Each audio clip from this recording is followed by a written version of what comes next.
Namanya Pak Fauzi, khusus datang dari Lok Sumawe, datang ke sini untuk hadir acara ini, dan ini saya kira saya beri kesempatan pada Pak Fauzi untuk menyampaikan tanggapannya, sebab kalau enggak diberikan tanggapan, saya khawatir Aceh merdeka.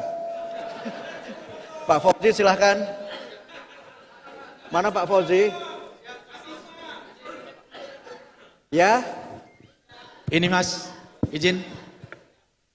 Oke, kalau gitu saya buka dua saja ya, satu dari Aceh Pak Fauzi, satu perempuan di sini. Saya kira begitu. Baik, terima kasih. Pak Fauzi di mana? Siap. Oh ya, silakan Pak Fauzi. Singkat padat juga ya, jangan jadi panelis ke-6 ya. Siap. Silakan. Assalamualaikum warahmatullahi wabarakatuh. Mohon izin Bapak Cawapres, Bapak Capres dan Cawapres, moderator dan hadirin sekalian yang telah berhadir. Saya mencoba mewakili dari Aceh.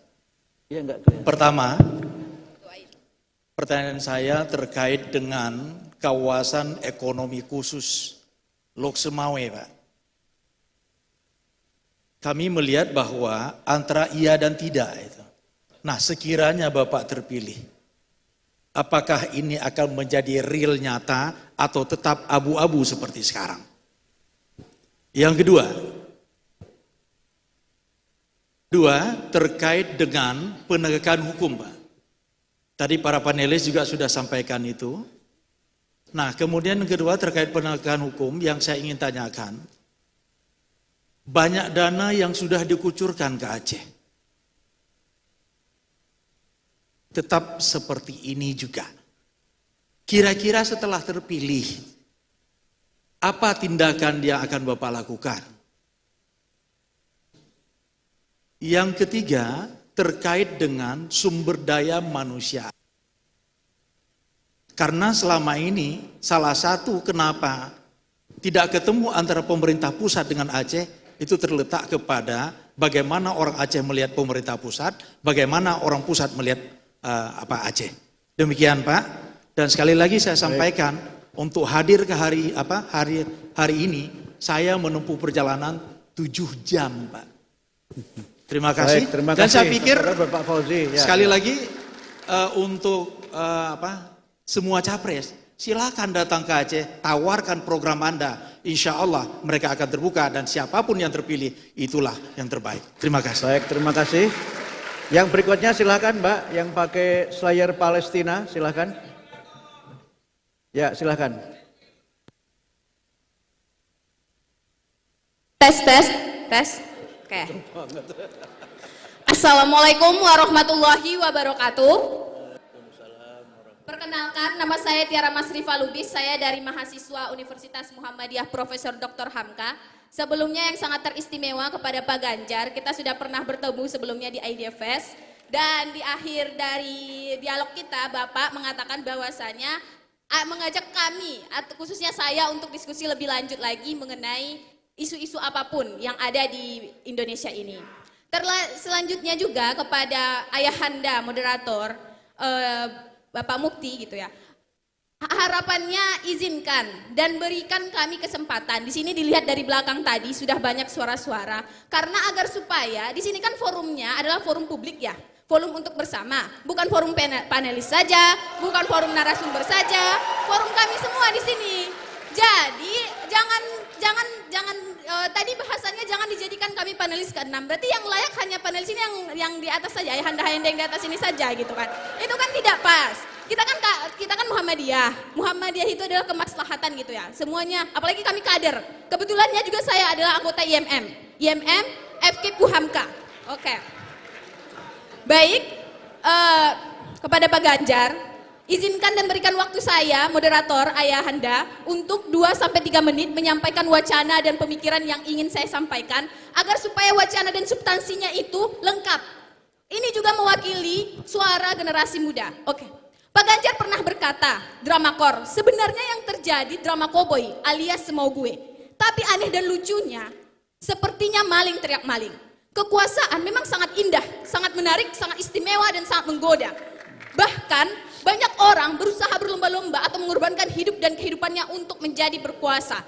Karena dengan berkuasa seorang bisa menjadi sangat dengan mudah memperoleh apa yang diinginkannya, menjadi sangat istimewa, menjadi sangat dipuja. Oleh karena itu bisa kita katakan bahwa orang yang berkuasa bisa menjadi tenang, bahkan tersanjung. Karena dengan demikian bisa dikatakan bahwasanya orang yang berkuasa itu bisa mendapatkan segala sesuatu dengan sangat-sangat mudah.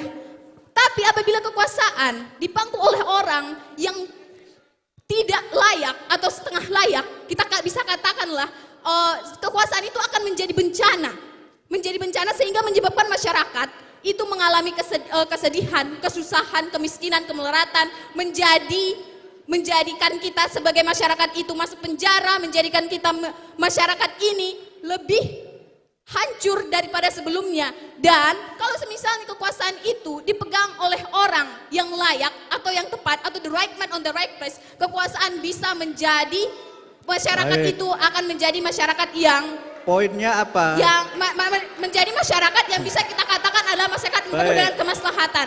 Sebentar Bapak Ayahanda Mukti. Dan untuk selanjutnya yang ingin saya sampaikan adalah selanjutnya keputusan MK mengenai putusan MK mengenai Gibran menjadi calon wakil presiden menimbulkan energi, dan itu sangat menguras energi percakapan yang oleh pakar-pakar, politisi, dan juga akademisi bahkan masyarakat.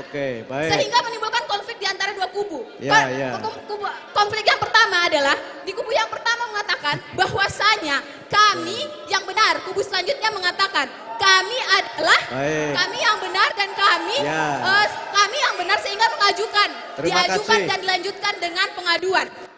Terima kasih ya, berbagi waktu dengan yang lain ya. Sebentar. Ya, baik. Sebentar. Dan selanjutnya juga ini bisa dibuktikan ya. Dan selanjutnya adalah bagaimana seandainya seperti ini Ayahanda. Kalau semisalnya wacananya tadi lengkap, saya bagaimana bisa untuk sampai ke poinnya? Seperti itu. Nah, kalau kita lihat, kita perhatikan bagaimana kubu sebelah itu mulai mengatakan di berbagai media TV 2019 bahwasanya kami juga korban di tahun 2019 oleh orang lain yang saat itu adalah anggota partai yang sekarang dari bagian yang penguasa, yang sekarang merasa terzolimi. Oleh karena itu bisa kita pastikan bahwa hal yang terima kasih ya Mbak. Sebentar ya Handa. Ciri-ciri orang. Ya oke. Pertanyaannya adalah adalah jika Pak Ganjar, apakah Pak Ganjar dengan suasana yang penuh kecemasan ini, dengan demokrasi yang amburadul ini, bisa kalau misalnya terpilih menjadi presiden atau Pak Mahfud menjadi wakil presiden, dengan suasana yang penuh kecemasan ini bisa dikatakan bisa terpilih, itu apakah Pak Ganjar masih bisa untuk merasa percaya diri terpilih sebagai presiden dan wakil presiden dengan ketidakadilan yang sudah terjadi di Indonesia ini? Oke, terima kasih. Assalamualaikum warahmatullahi wabarakatuh. Baik, terima kasih. Ini kayaknya cocok jadi tim kampanye Pak Ganjar sama Pak Mahfud ini. Orasinya itu loh, wah luar biasa. Saya makin yakin mahasiswa Muhammadiyah itu jadi orator-orator yang hebat. Cuma harus ingat, panjang pendek tidak dapat honor, itu yang penting.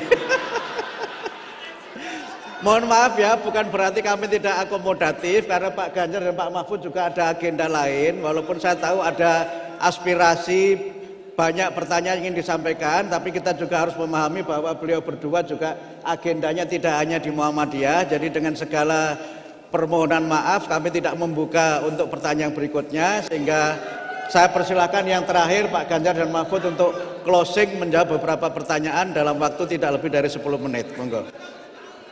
Sabar, nggak apa-apa. Sudah tenang saja. Ya, demokrasi. Saya dulu waktu mahasiswa juga kayak kamu kok. Ya, tapi dengarkan dulu. Saya juga kayak kamu, tapi kita mendengarkan, saling menghormati ya. Duduk dulu. Bung, duduk dulu. Karena saya menghormati Anda harus menghormati kami.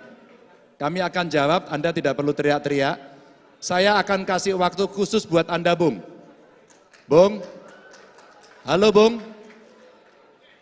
Bung, saya akan kasih waktu Anda setelah ini khusus. Silakan duduk. Ya duduk aja, duduk aja. Duduk, enggak apa-apa. Saya dulu waktu semester 2 juga kayak Anda. Tenang aja, enggak apa-apa. Diskusi ini menarik memang.